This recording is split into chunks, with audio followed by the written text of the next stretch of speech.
Hey everybody, thanks for stopping by to take a look at my video. I'm just doing a quick review of these axle kits that I picked up recently from Aliexpress. They're geared towards Hot Wheels and other diecast 1/64th scale size diecast.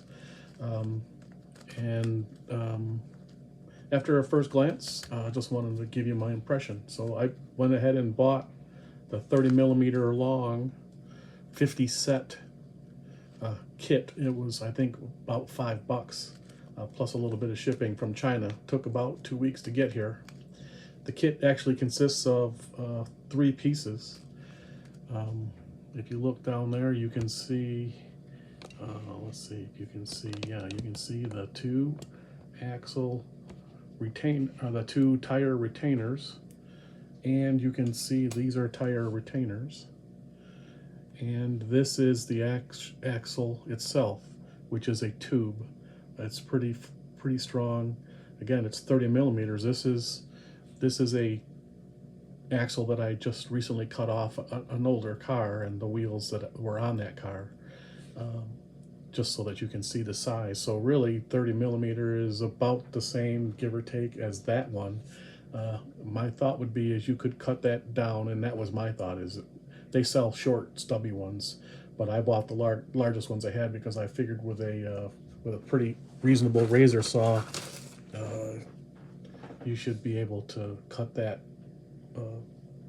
enough to make it custom for your size that you would need. So the thought process here is you take the little axle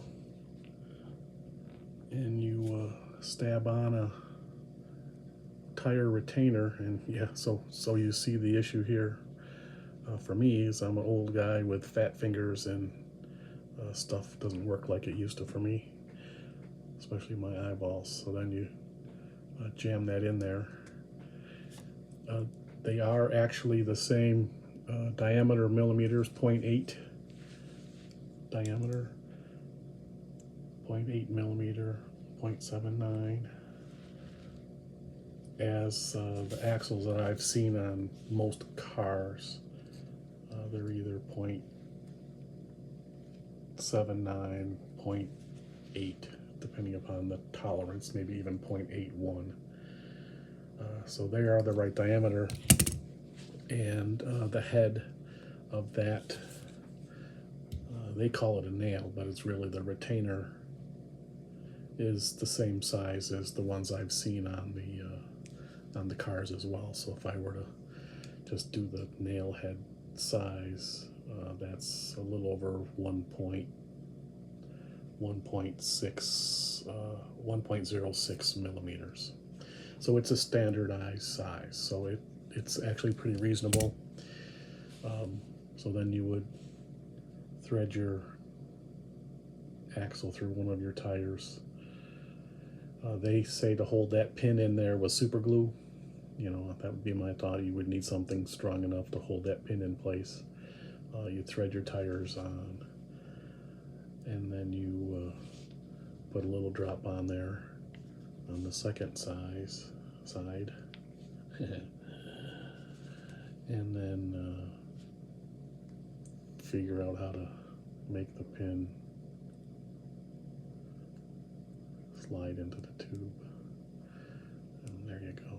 So you would push it all the way in, and I'm not going to push it in because I'm going to need to take that off to change these tires to something better. But anyways, that's the plan. So will it be better? It has a nice finish, and it's nice and smooth, and it is really nice and straight. So if you got a bendy axle, my thought is you could get away with one of these.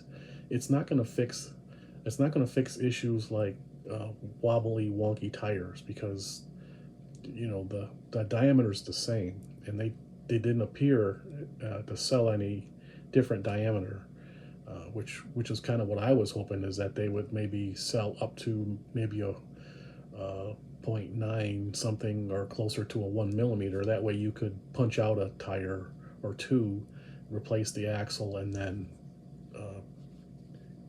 you would actually have a functional set of tires, where these tires are so loose and wobbly they're not worth using. So they just basically have to either be sleeved or go into the trash. So anyways, I think these are going to be a good bet for folks.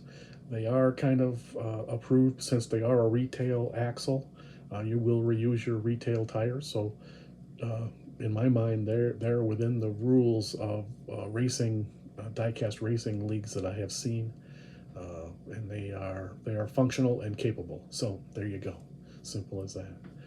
So while I was at it, I also picked up some of these 2mm by 4mm long Phillips head screws to install the bodies onto the chassis. Just by using the screw, you can run the screw into the post on the body, on the pot metal body, and tap that hole just using the screw. Makes it super simple if you drill the right sized hole. So since these are 2mm, you would use your drill that would be just a steenth or two less than 2mm. That way you've got a nice thread, and I can't tell you what it is. I think mine is a 1.8mm tap. That would work just well on these, and they're two different sizes, and I think each of these packs was like $1. So for $1 for 2mm screws, for I think it's 100. That's dirt cheap. So yeah, I went ahead and picked up a couple of those. So anyways, just so that you can see, this is the kit. This is what you get if you're just interested, and maybe you were sitting on the fence about ordering some of these. My thought would be is you would not be wasting your money. You would get something that is really usable and could potentially be an improvement on the performance of your diecast cars. So anyways, thanks again for stopping by and listening to me talk about these things, and we'll see you at the next one.